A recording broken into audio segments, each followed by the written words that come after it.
Good afternoon, everyone.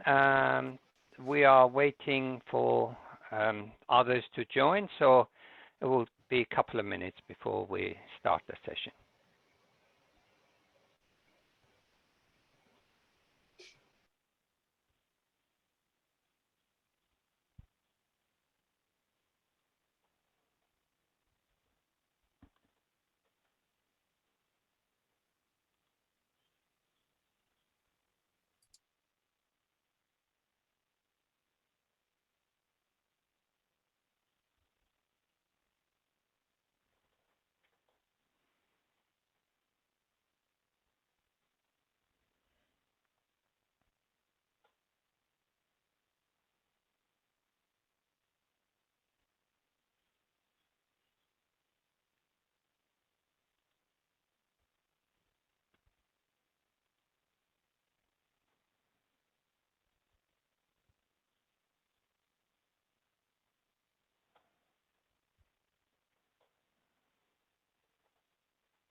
I believe we can make a start.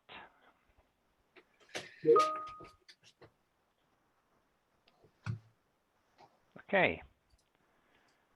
And good afternoon to all our guests, and welcome to our new series of Great Change, Great Women. And we are fortunate and privileged to have two guests from Google, the Global Accessibility and Disability and Inclusion leads from Google. So I will hand it over to Anna to give the housekeeping message, and we'll start. Well, first of all, welcome Laura, welcome Sara. It's a great privilege to have you on our series today. We're very excited, can't wait to ask you all these lovely questions that I've got.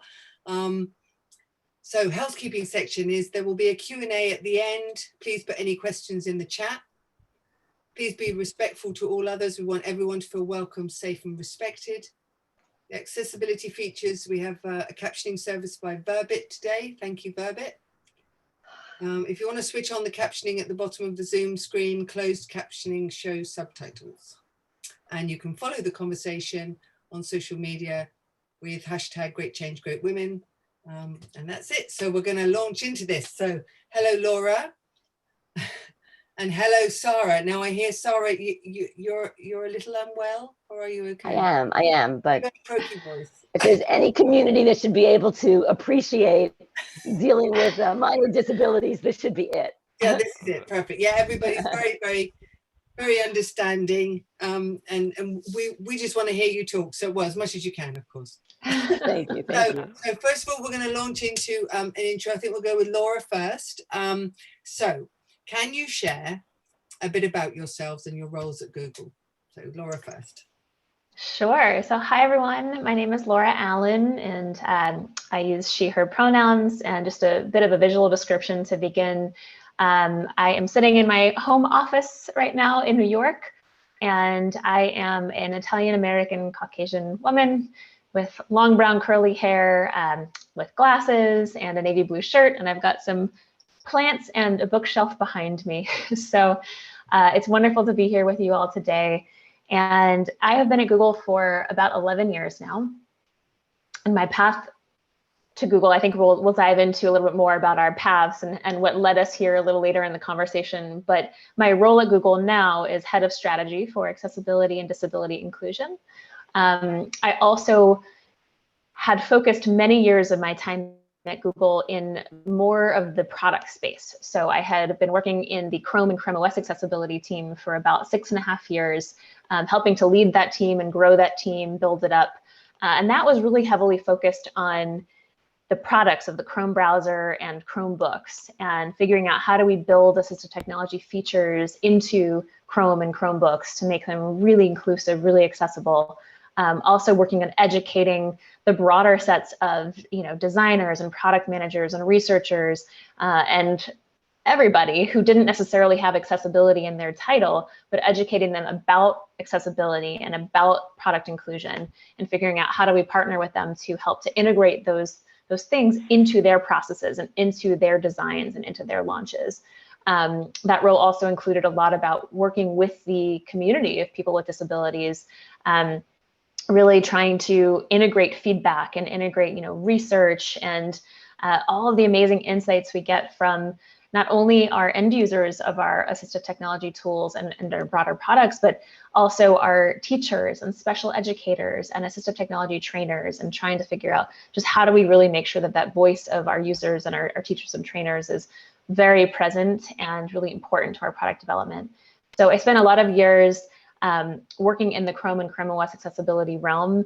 And then last year, I transitioned into this role that I'm in now, which is more focused on strategy. So looking at the internal strategy of accessibility as well as disability inclusion.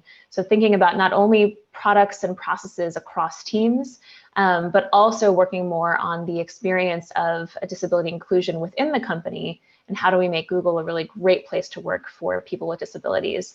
And I'll pass it over to Sara to share more, but again, I think we'll get more and more into what led us to all of these things and why we're doing the work we're doing as the conversation continues. Okay, thank you, Laura. So I am Sara Basson, and I'm on a team called Accessible Googler Experience. And so it's a role that focuses on disability and disability inclusion and accessibility for Googlers.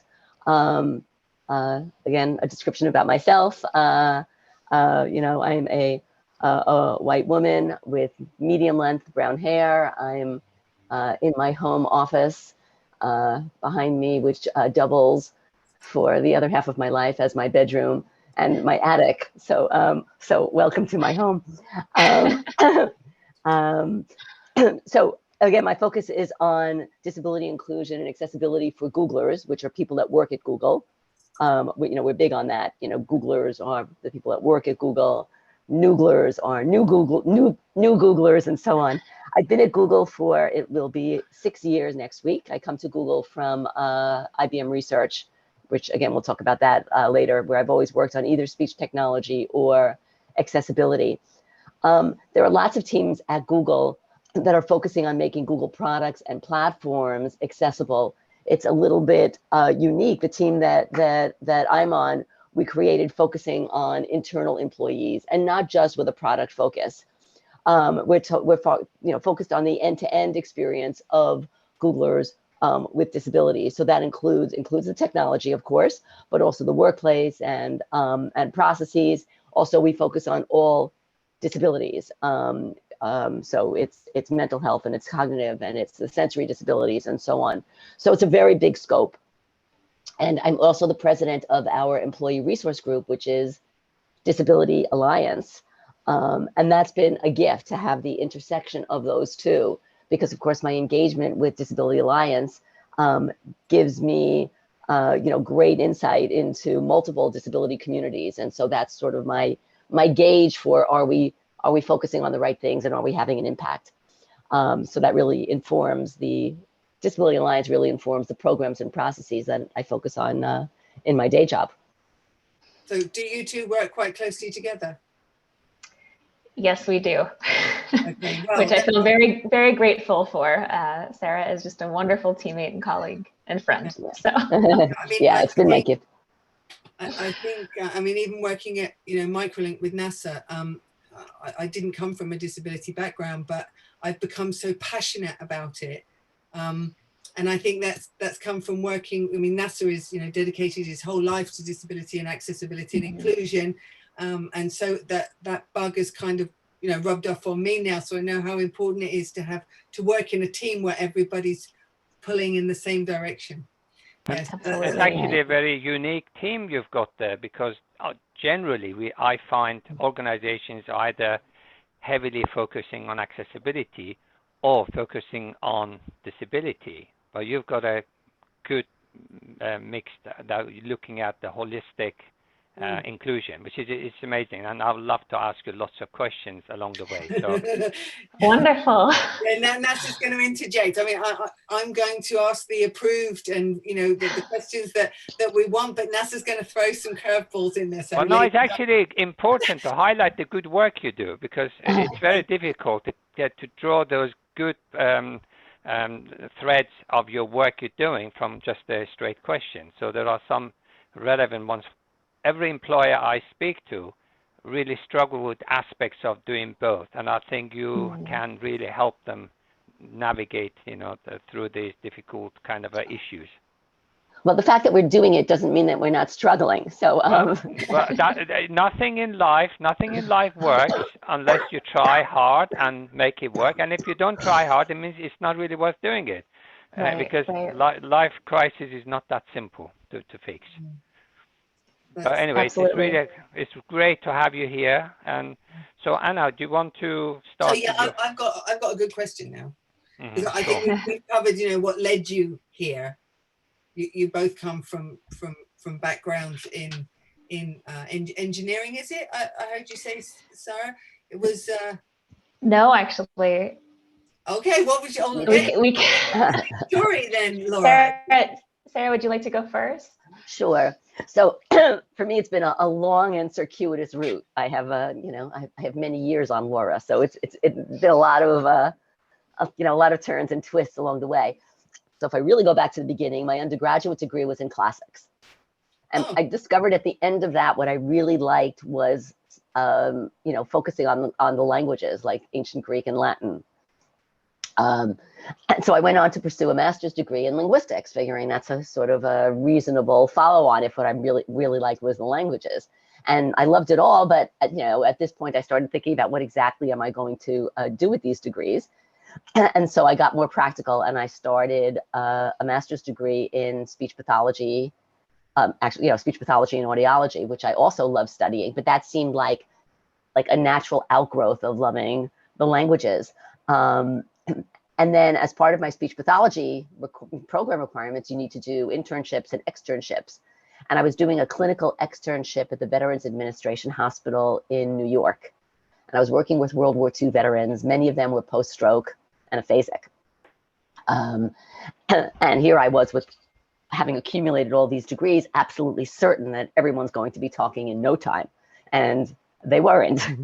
And I was 24 or 25 and extremely frustrated because, I had these visions of changing the world. And I remember my clinical supervisor said, you need to calm down and you need to measure your success with a micrometer. I think, ooh, that doesn't work for me. And then worse yet, I read an article, and I really don't know how vetted this study was, where they looked at aphasic patients who had intensive speech therapy 3 times a week, and patients who had a neighbor come over and drink coffee 3 times a week, and the outcomes were similar. Right. So that was for me like, oof, this really, I'm not patient enough to do the clinical route. And so I went on to do a PhD, in speech and hearing science, figuring I'll really get to the root of fixing all the problems. But then at some point during my PhD, somebody came to the CUNY Graduate Center where I was studying, looking for a graduate student to work with them. They need a graduate student who knew phonetics to work with them on speech synthesis. And then I didn't even know there was such a thing as industrial research in these areas.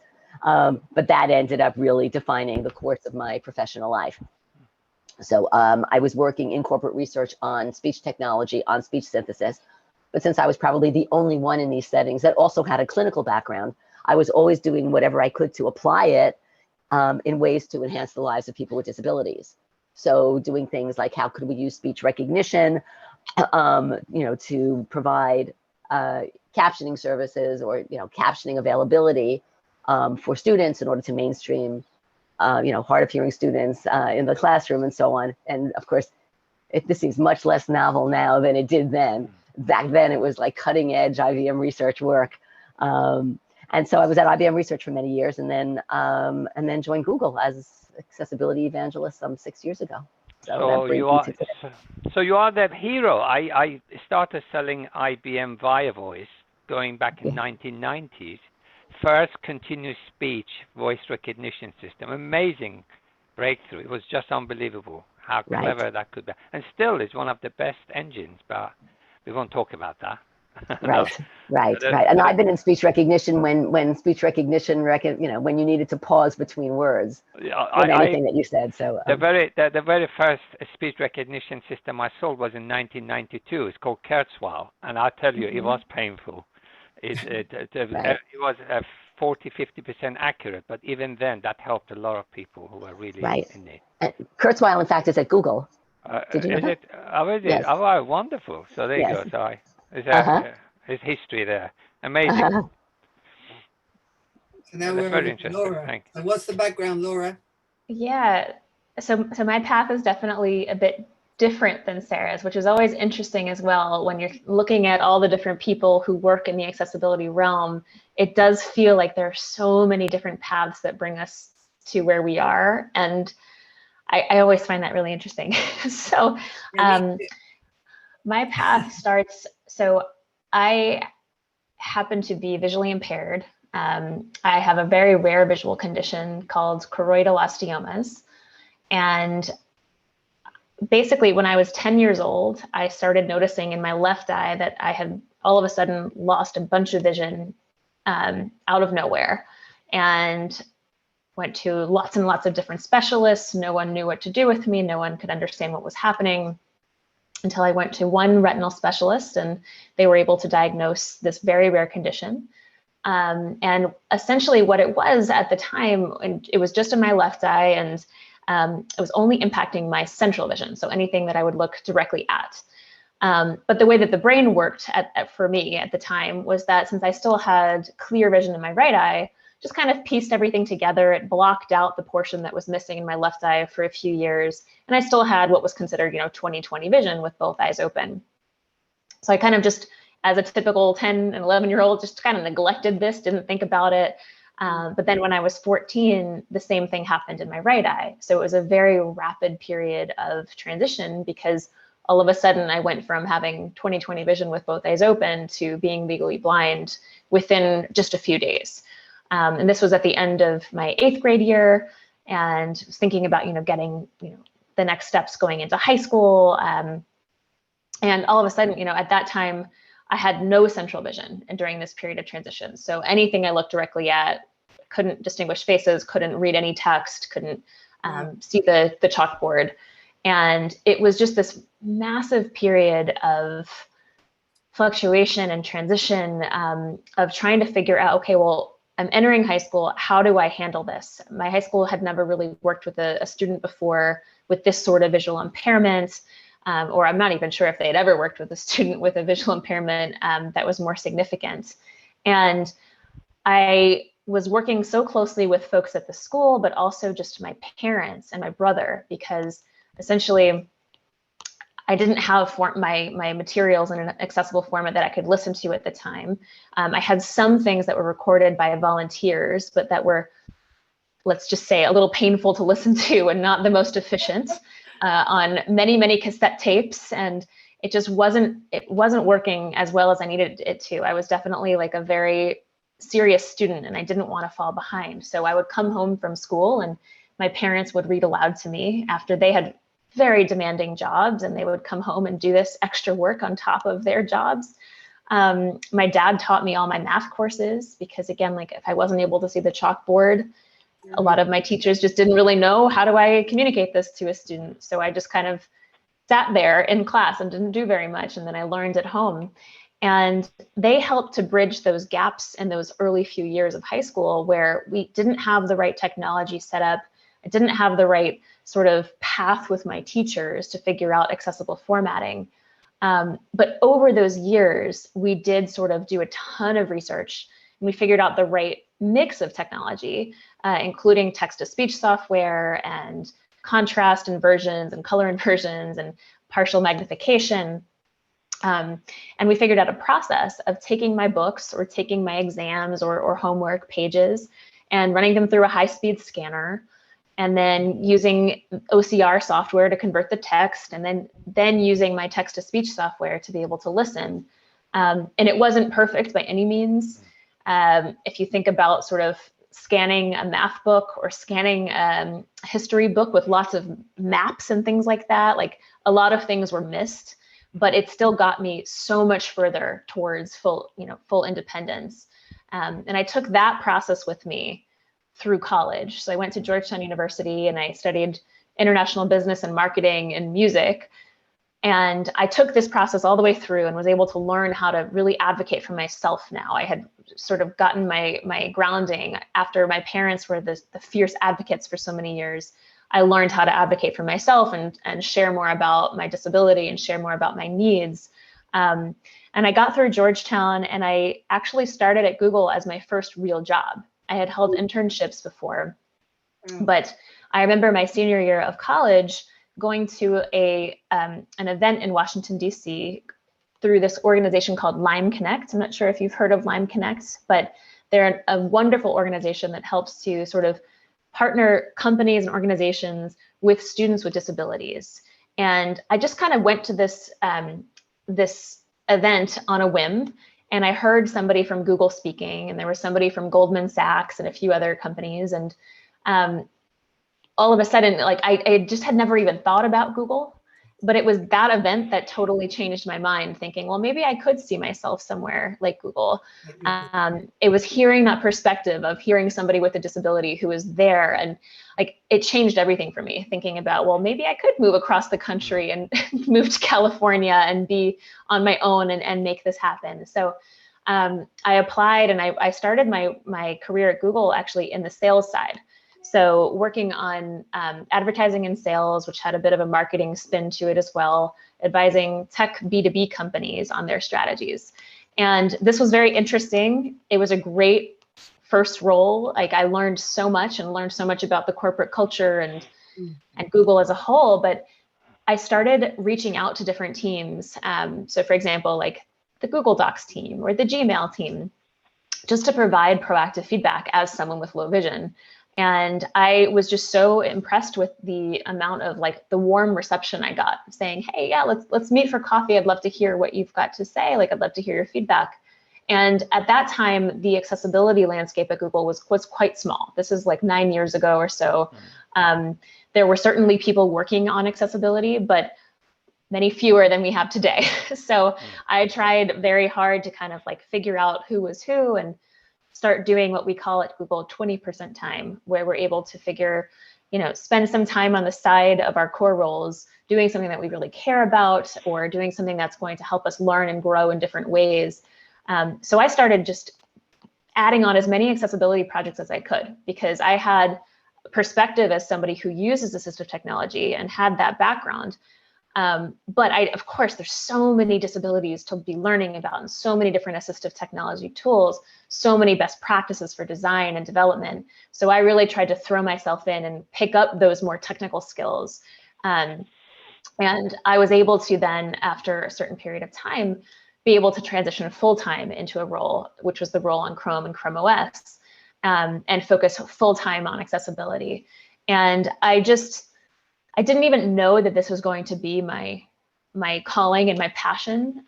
When I was in school, I didn't know it was even something to study, but I always reflect back on those early years of losing the central vision, where I feel so strongly that, it was my family that was able to pull me through and really bridge the gaps and advocate for me when I wasn't strong enough. And I think about it in the sense of like, I recognize how much privilege that entailed and how so few people will have that level of support in their support network and their families. And if I had a different family, again, like I just don't even know what would have happened. I don't know where I would have even wound up. And this is what sort of fuels me every day at Google, thinking about all of us who work in these really large corporations that have really scaled impact, and we're creating products that touch so many people in some way or another. It's such an important important job for us to work on using technology to help level the playing field and not rely so much on circumstance and family and location of where you're living. And like, we need to get to the point where this is just, it's just more level and more equal and equitable. So that's sort of the path that I took into this role. And it's just, we're nowhere near done. The work will never be done, but I'm very proud of how far we've come and what our future looks like. Well, Laura, if I could, I'll reach out and I'll give you a socially distancing hug, because you described my entire life history as well. Because I, just like you, I had a visual impairment. I was I couldn't actually see with one eye at all. With the other one was about 30%. Exact experience as you had, and it was only 16 when I had some corrective surgery, which restored the sight, and my life started from there. And that has been my purpose in life, as you call it. It's your calling. Yeah. And I found technology the liberating in part of that. That's what I've put a lot of my life into, making sure every person has access to it. And so you just describe it beautifully. Amazing how the experience that we've had is what every child goes through school education, having these conditions, and they just literally, it's a shame they don't get this kind of a intervention solution early, because it could change their lives. I mean, you're very fortunate, like I was, to have a support of the family. Yes, absolutely. So this is really just a perfect way to get into nitty-gritty part of what Google does and what they do it best. And one of the things I must say about Google, and I must admire about them, they just get on with it as a matter of course. They don't do too much singing and dancing about it. It's well, what's the big deal? We're making it accessible to everyone. That's the kind of a message that I think the world should really take and listen loudly, is that it's good not just for because you're doing something humanitarian and kind. It's actually good for business. Absolutely. So I'm totally, everything else you told me, I think I could just switch names and you see how I came about. I got at the age of 15, my knowledge of sciences were really basically down to zero, nothing. And but I moved to UK, so English wasn't my first language. So I think that the less of the two evil was science. So I started from zero, and 12 years later I got my doctorate in computer science and physics. So it shows anyone is capable if they get the right support. So what you demonstrated there, you're quite an intelligent young lady, and you've managed to get through because of that extra support, and now you're going to give something back to society. Amazing. Well, thank you for that. Thanks. That was a good experience to hear you say that. Thank you. And thank you for sharing your experiences. So socially distanced hug right back. Indeed. But no, it is important, because we are, one of the things that I admire about Google, your presence in the education is amazing. That's where the big change must happen. The teachers, what can we do to get educating the educators about what's available? It's such an important question, and that's where I was so thrilled for so many years to be working on Chromebooks because of that, because of how much Chromebooks have entered the classroom in such a huge way over the past few years. And I think about this a lot because, for example, when I was in high school, I was the only student in my classroom that had a laptop. I had, in one of my math courses, they put this really high intensity lamp on my desk because at that time, again, I was still fluctuating. Now I have a tiny field of vision that I can see about 2 to 3 letters at a time with, centrally, in the right lighting with the right contrast. But then there was nothing centrally. So I was using a high intensity lamp with my peripheral vision to try to piece together large magnification. And it was just this signal of, okay, there's something different with Laura. Like, she's got a lamp, she's got a laptop, no one else has any of this. And I had to learn how to be okay with that and how to sort of accept that in this time of like awkward social, high school is rough on everyone, right? But now when there's so much technology in the classroom, and granted, I know that this is more so in the US and the UK and other countries, but definitely not all countries or all classrooms. So we're still on that path. But So many classrooms have so much technology now, and the beauty of it is if we can build the right assistive technology tools into the mainstream products and into the operating systems. What I love is that it doesn't have to be like, technology doesn't have to be the thing that alienates a student anymore or alienates an employee anymore. It just kind of is the thing that can empower you. You can customize it, make, turn on any settings that you need to, and just learn. It gets out of the way of the learning. So that was one of the things that drove me most when working on Chromebooks, and I still am very deeply connected to that team because of that. Of, if we're able to get it right, we can help to shape education and what it looks like in terms of building inclusive classrooms. And if we don't get it right, it's, we can further that divide for students. So it's absolutely imperative.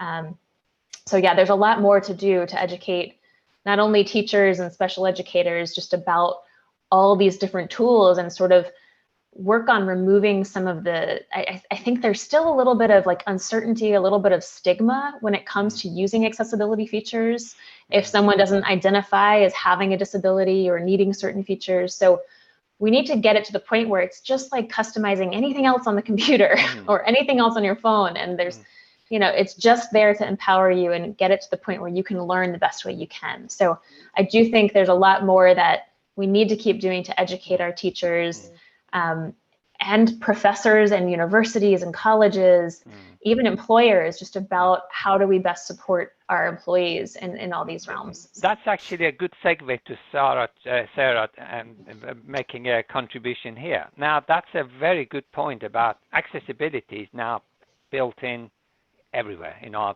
everywhere devices. But that transition, change of culture to say, well, so what, you can't read, the computer can do it for you. Doesn't mean that you're not intelligent, doesn't mean you can't achieve other ambitions you've got. Let the computer read it for you. Or if you can't write, again, the captioning we are using today is a product of voice recognition, okay? So how do you approach that within Google, Sarah, in terms of to get more of your employees to come out and say, well, I need some help, or actually, you know what, I've got everything I need. Why would I need to tell you I need some help? Because I'm already using the tools. Right. So in terms of like self-identification, that remains a tricky issue on any number of dimensions. So you will always find people self-identifying if they also explicitly know that they have a visible disability. They know that they need accommodation and assistance. Those are the people who will obviously come out and self-disclose. In terms of others, if you don't need any assistive technology and you feel as though in case there is any unconscious bias or implicit bias, if I were to disclose, why should I disclose? It does remain an area where there's a lot of sensitivity about discrimination. And so I know within Google, we've included disability in our self-identification campaigns for the last couple of years, 2-3 years. And I think we've gotten, of course, you're disclosing about any number of things. When you fill this out, we have over 60% disclosing one way or the other, which is still not 100. So I think it reflects the level of concern people have about potential for discrimination. And there is in there also, I guess, a lack of trust that this information might be made available to more people than need to see it, as much as we try our best to make it clear that it's not going to go to additional people. That's interesting, coming from an employer which is recognized for many years, the best employer on this planet, because I've seen lots of surveys where Google is their first choice for a lot of candidates. Why would they have that mistrust about discrimination? Because I've been to your offices, and I went to a help desk once with one of your D&I people, and I said, well, what if you need some piece of equipment to do your work? So, oh, you just go to the help desk, they give it to you. What, don't you ask questions? Not really, because if it helps them to do their job better, we'll give it to them. So great. So if I need an adjustment because I am visually impaired, I need a bigger monitor, why would I need to justify it? And that approach by Google, I heard that many years ago, way before it was cool to talk about disability. So obviously you've got that right, but why would people still feel a bit uneasy? I mean, I just think anecdotally, and this comes from, you know, my close proximity with Disability Alliance and the Employee Resource Group. Mm-hmm. And that is, it is a big company with however many, you know, well over 100,000 employees. And you will still hear things about a manager that, even sometimes with wonderful intent, will say things like, well, this is a stretch assignment and this might be a little bit too hard. I don't want to add to your stresses. And this and the person feels as though I can do anything and I want all opportunities to be put my way. So some of it might be fear that your management might have that attitude. Some of it might be a reality that well-meaning managers have taken attitudes like that. I've heard also other people talk about assumptions that when, you know, something doesn't get done because of completely legitimate reasons associated with the nature of the task, they will ascribe it to the disability. We kind of consider, I'm sorry, I'm just going to just finish saying this. I mean, I consider disability is a barrier put in your way by the society, the employers, not the condition, because we all have conditions, but not all those conditions have an impact on what we do. So what you just described is absolutely true. And when I asked that question, because I know a lot of companies have this issue much more than what you just described. And how do we overcome that? Like educating the line managers is, you know, people can do the job if you give them the right tools. So how much have you managed to overcome these issues in Google in the past few years? So I think a lot of this is the issue with disability inclusion in general, and to some extent what makes it harder than accessibility. Now, disability inclusion I define as sort of a superset. I mean, you could be perfectly accessible and still not disability inclusive. You cannot be perfectly disability inclusive unless you've also met the accessibility bar. But disability inclusion is larger than it, but is larger than, you know, accessibility alone, but it's hard to measure. So it's very hard to say we have done these things and we've improved by X percentage points as a result of it. That, by the way, is a problem for companies like Google, which is so metrics driven.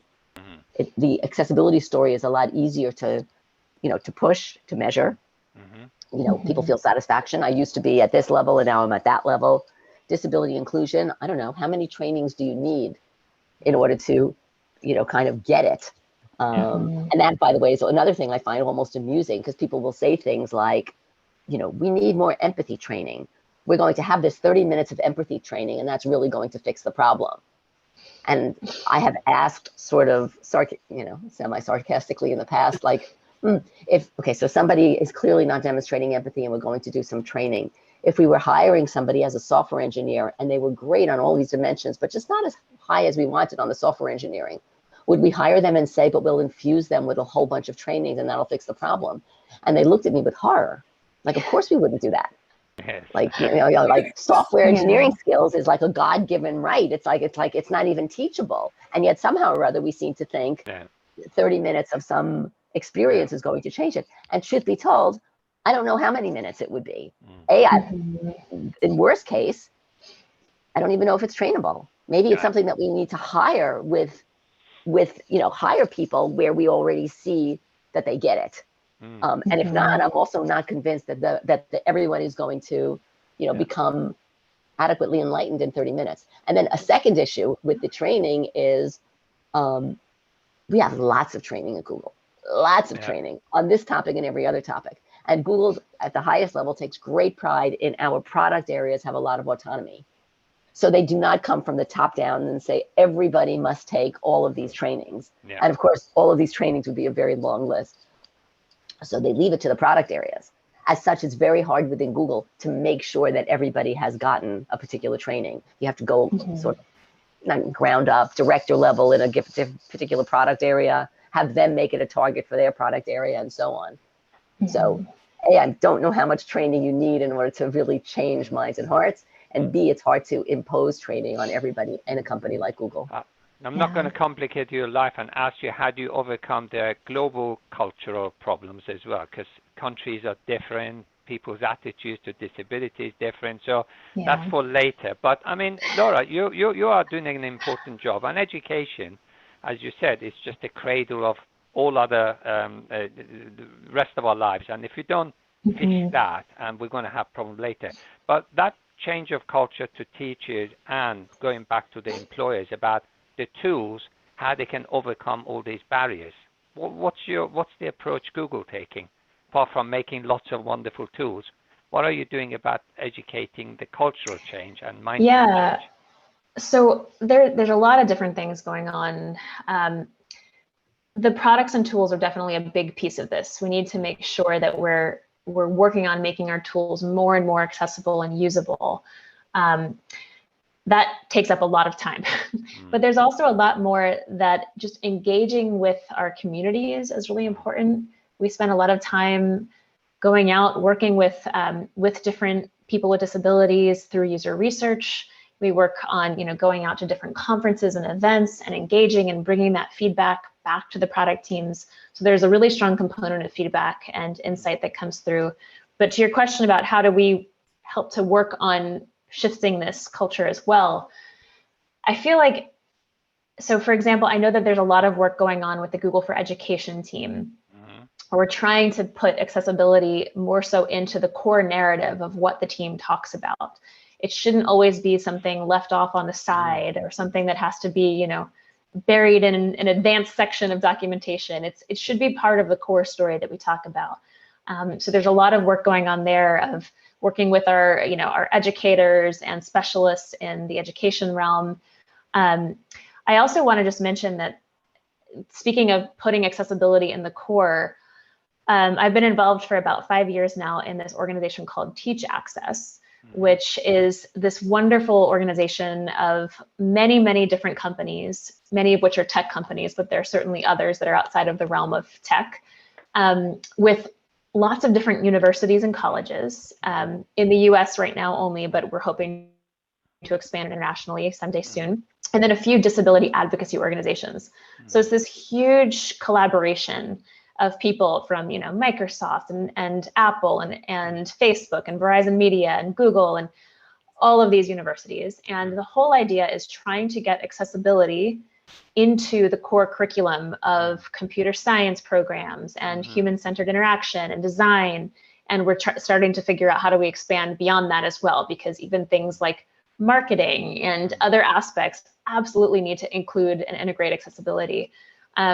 So the whole idea is we need to start educating more and more students on accessibility so that when they start their jobs and they enter the workforce, they can sort of hit the ground running and build with accessibility in mind. So the goal isn't necessarily to create the next round of accessibility experts who have accessibility in their title, but more so just to make this a part of all computer science roles and all design roles. Laura, and that's, sorry. Oh, go ahead.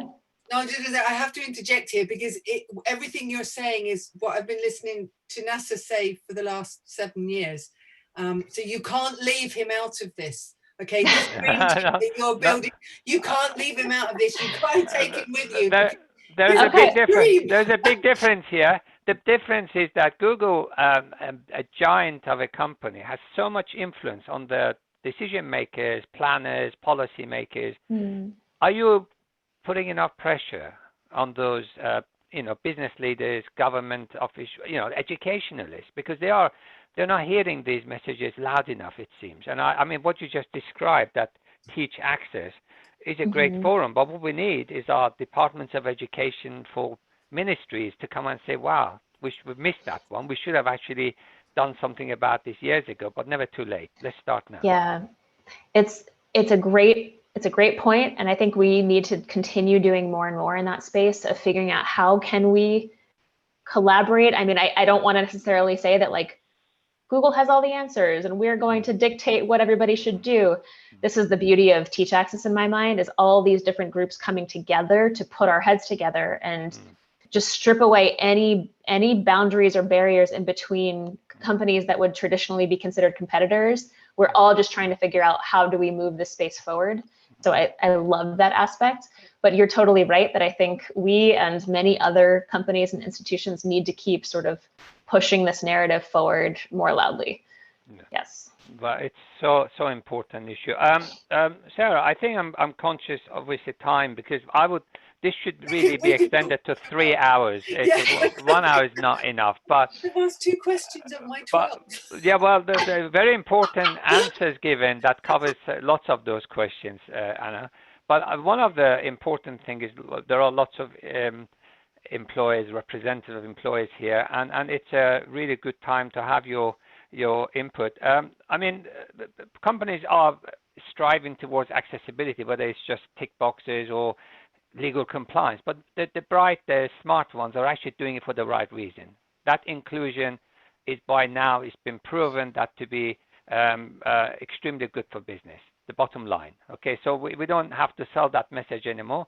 But what really we want to hear from a global leader, how do we make it business as usual? How do we take it beyond this whole compliance and actually make it stick, as in, if you're going to be able to reduce your overheads by being more efficient, this is the way to do it. Include all your employees in that equation rather than the 80%. Include your 100% of your clients instead of just those who are capable of engaging.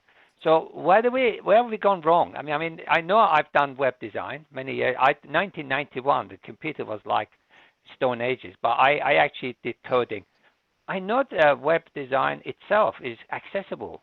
We have to try very hard to make it inaccessible. Why have you got so many inaccessible websites, or people keep designing those things? What's going wrong here? Right. So I guess that also goes to not enough teach access wisdom is permeating. So you're hiring people who are, top software engineers, but really not well versed on the law of accessibility. I think our companies don't hire enough people with disabilities, because once you have those employees on board, they become advocates, and so they will increase the awareness. I know that's also sort of double-edged, and what I've heard back from communities of people with disabilities is, yes, you're saying bring in more, but basically you're putting them sort of, at the, in the front lines of a war, as in they will be there, and once people realize they're there, there's going to be more advocacy and more of an attempt to make sure that everyone is included. But in the middle, until you actually get to a point where you are fully inclusive, they're going to be suffering. But that said, I think employees with disabilities is key. Training is key. As you were saying, the business case has been made clear, so I don't know whether that hasn't just penetrated enough. Another issue in the carrots and sticks is when diversity is such a major force now in companies, and ensuring that you are diversity sensitive, and yet somehow disability isn't always on the diversity list. Now, of course, if it were, this is a compliance story rather than a full inclusion story, but at least it would drive more of the compliance, and yet we aren't even there. And I'm puzzled. It has something to do, I guess, also with the government not, there are some things that are sort of required and disability is not. There are others that are more visible, and disability is not always going to be. And so all of these things that just make it like I can't put it in if I don't know how to measure it. I don't know how many people with disabilities we have. I'm not going to be able to ask them afterwards whether they like what we've done. And so the easier thing is to sort of just take a step back. What fascinates me, the diversity includes women, and women are majority of the population. So would that be an issue? I mean, it is quite intriguing, but the real question. Sorry, Laura, you wanted to say something? Oh, I just wanted to add, I agree with everything Sarah just said. I just wanted to add also that I've spent a lot of time, I'm sure as many of you as well on this call have spent a lot of time trying to convince people of the importance of accessibility and the importance of integrating disability feedback. And different arguments resonate differently depending on who you're talking to. Some people will just understand, oh, this is the right thing to do. Other people, it's more the compliance and the legal angle. Other people, maybe it's the potential sales benefit down the line of unlocking additional sales. There's so many different types of arguments that you need to explore, which you kind of have to just have in your back pocket and assess in the conversation sometimes of what's gonna click. But I will say that sometimes it's usually not that people actively want to deprioritize accessibility or exclude people with disabilities. It's more so what I still see so much of is that people just don't understand the space enough. And for example, if you have a list of bugs for accessibility that are just coming in, you know, in a bugs spreadsheet, tracker, whatever have you, and somebody sees that list and they're comparing that list to the other hundreds of bugs about anything else, and they don't really understand, maybe they're not an assistive technology user, maybe they don't understand how broken something is with a screen reader. I think we miss that level of impact. And once you go in, and like I've done a bunch of sessions with teams where you go in and you actually demonstrate, okay, this is what your product looks like with a screen reader. Do you see how inequitable this experience is? Then it kind of clicks in their mind and they say, oh, I had no idea. Right. Let's figure out a path forward. So I think that we need to find ways to make it easier to understand the impact of these different things and to make it easier to talk about disability. I think that's one other area where sometimes you sense people are a little bit hesitant. They maybe think they might say the wrong thing, or they might use the wrong words or offend somebody. And we need to find ways to just make the language more accepted. If you make a mistake, apologize, move on, but don't let it stop you from talking about the subject. So I think we need to, again, like just make it easier to understand and also easier to kind of discuss and include. But many years ago, there were two things certain. We pay taxes and we die. Except these days, they find the tax havens and tax evasion schemes, so you're only certain about dying. The second certainty is we will become disabled before we die. So, and that is the population. We are aging, and as we are aging, digital technologies all over the place. We need to be accessible because bigger number of the people are going to be needing it. So I mean, I don't believe we don't have enough experts to do accessibility, because these coders, these developers are really bright people. They just don't understand the need. And you're quite absolutely right. Unless they're exposed to these problems and understand the impact it has on communities, I don't think they will ever look for a solution. So I am all with you on this one. It's just educating those people. Thinking about that, the impact, our director, Eve Anderson, one of the metrics at Google when you're fixing bugs, it's how many people does it impact, and then you prioritize accordingly. And so accessibility related bugs, often will not reach the top of the stack if they're looking at how many people, how many complaints were there about this or that bug. And she has commented that if we look at impact slightly differently, as in, if I work on this feature, it will make 1 million people's lives a tiny bit better. Yeah. If I fix this accessibility bug, it's going to improve by 100%, by 100-fold, the life of a smaller group of people. And so if you actually, if you change how you look at impact beyond just the numbers game, it'll disability related intrusions and inequities will rise. Yeah. Also, in terms of why you should do this, I find the most compelling one, and maybe this is just naive and will never work in the real world, it's a values discussion. Yeah. It's who do you want to be? What do you want to do and who do you want to be? I mean, I find that much more satisfying than trying to point out the whatever it is, the billion people with a disability worldwide, which of course people can then throw back at you as in, well, most of those billion don't really care whether you build your software accessibly because their issue is not that they use screen readers or something. And so you get into this awkward, to and fro. But Sarah, I'm going to get told off by my team for not allowing enough time for you to go through those questions. And definitely we've got people who are asking questions. My final, just one piece question. Google absolutely in an amazing position to educate the world. And one of those is your Google search engine. So is there any way where Google search engine could actually rank sites based on accessibility? So when you do a search, it shows you the most accessible ones instead of like random. I mean, is that something you've considered? I know that it is being discussed.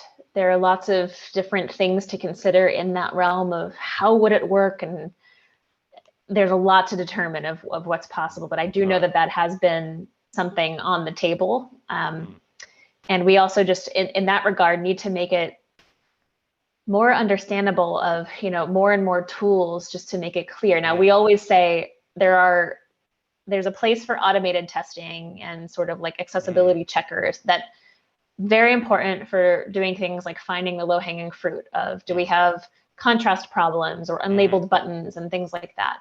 But we're still in this space where you still really need manual testing and evaluation to understand not only is something functionally accessible, but is it actually usable? And I do think that there's still really a need for that. We're not in a place yet where we can only rely on automated testing. Of course. So I think there's a lot to consider when thinking about doing things like rankings and whatnot, but I do know that teams are discussing. Fantastic. Anna?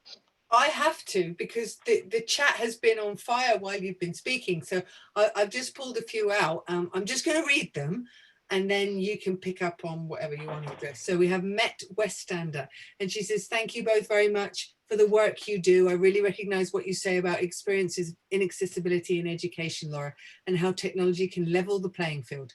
Does Google provide any support for disability charities and social enterprises? I'm from a disabled-led organization working to increase accessibility in higher education. Our organization has been using Google Meet a lot since it has such great automatic captions. We are in the process of creating a website that will compare universities on measures of accessibility. So is there anything, any signposting we can give to Met? Is there anything you can put in the chat or send to me later and I'll get it over to? Yeah, you know what, it's a great question, and wow, what a cool initiative you're working on there. That sounds awesome. There are lots of different things that Google does in terms of partnering with organizations, sponsoring different events and things like that. There are lots of different things that we could potentially explore. I think for now, I'm happy just to provide my contact information in the chat, and maybe we can connect offline. I'd love to learn more. Sure. Okay. Well, we send out a resource page with your LinkedIn details, Laura. Great. And Perfect. some links there. So we can, all the listeners will be getting that. And then we have Mike Wald, and hi, Nasser and Sara. You know him. Okay. All right. Great to see and hear you both, and to be involved with you both regarding your careers in disability and digital accessibility. Integration in schools is important, so everyone knows somebody with a disability as they grow up, and so can identify personally with the importance. So that he just wanted to make that statement. Mike actually set me up on this career as well 30 years ago, and thank you, Mike. He's my mentor, and he's been a greatest ally. Mike Wald, Professor Mike Wald, not just Mike Wald. I don't know this man. So he's an amazing guy. You get to know him. And he works with EA Draffen, who has also asked a fantastic question in here. And I think... Yeah. Well, first of all, I want to go to Willow Colliers. The obstacle is the path. What Laura just said about creating a future where privilege is less of a factor through assistive technology and employer policy and behavior. My path calling is around neurodiversity, specifically ADHD. I'd be interested to know from Laura and Sarah about anything they're doing around neurodiversity, ADHD, dyslexia, and so on. Behavioral change and the micro interactions that define an organizational culture are hard to measure. Perhaps the relevant metrics are, do employees with disabilities leave or get disciplined at a higher rate than others? And then she says, yes, re-accessibility in marketing and in the curriculum. We are working on this at the university that she works at. So that's another university person there. So we've got quite a few people from universities. And then we've got our very own Stavi, who works at Microlink, and Stavrula Papagorgaki. And she said, as a Microlink employee and the mother of a visually impaired 7-year-old, her name is Sophia, and she's amazing. Laura, I find you so inspiring and so on point. It should all start in schools, and I'm glad to hear Google is on it. So thank you for that. So you can thank you so much. And thank you so much. Oh, sorry, go ahead. One more. There's one more. I just want to get it in before the 3 o'clock bong. Anyway, EA Draffen says some universities sadly have had to cut their courses on digital accessibility for their computer scientists. But there have been so many free courses available on the subject that students need to be made more aware of. And their employment should depend on this knowledge having been acquired at the time they present their CVs. So that's a very valid point. I mean, yeah, it's got to be cool, right? I think accessibility is cool. I've been saying this for a long time to NASA, because NASA's like, yeah, it's a lot of talking, but not a lot of doing. And I say, no, because I'm an outsider, I can see the momentum. And everywhere I look now, everybody's talking about accessibility. And if everyone's talking about it, it means everybody's going to fix it, right? Let's hope so. That's my logic. Right. I think there are three things. There's awareness, there's caring, and then there's knowing how to do it. So if you hear them talking about it, at least we've hit the awareness button. I don't know about the, knowing how to do it or. Yeah. But I am sure we will solve the business case. And I'm also very aware of Google employees don't sit around doing nothing. They've got strict appointments between meetings and all that. So I've got to let you guys go, but I would carry on talking to you all day if I could. Yeah, it's like a love affair for now, so I can see it. No, I mean, when I smiling the entire time.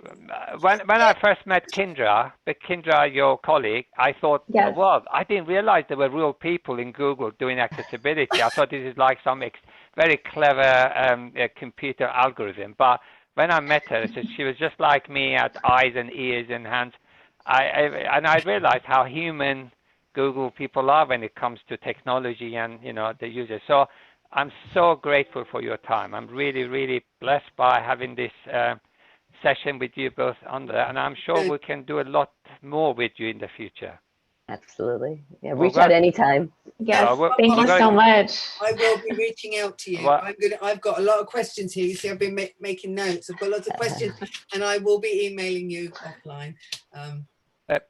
So you have the final say, both of you ladies. Anything you would like to say before we end this wonderful session? From me, I would just say, thank you so much for having us. It's been wonderful talking with you all, and thank you to everybody for your engagement. It's amazing to see so many wonderful things coming through the chat. I wish we could have had more time to address more of them, but the conversation is ongoing. So thank you all so much. And Sarah, sorry. No, that's it, really. So we're delighted to be, part of this, clearly large and committed community. And, as Laura said, in terms of Teach Access, no boundaries in this space regarding where you work and what you do. I mean, our feeling is compete elsewhere. The whole accessibility and disability inclusion area is border free.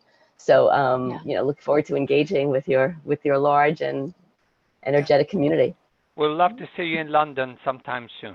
And I'm God sure willing. we will. All right. Thank you very much again. We'll go to New York. Yes. And Always welcome. Great. I fancy that. Sounds great. Wonderful. Well, God bless. Thank you very much. And lots of hugs from UK. Yeah, thank you very much, ladies. Thank you. Wonderful. Thank you so much. Take care. Bye-bye. Bye-bye. Thank you thank you to the audience, and it's been a wonderful session. Thank you. We forgot about the audience. Thanks, audience. Thank you. Bye. Yeah. Bye-bye. Bye.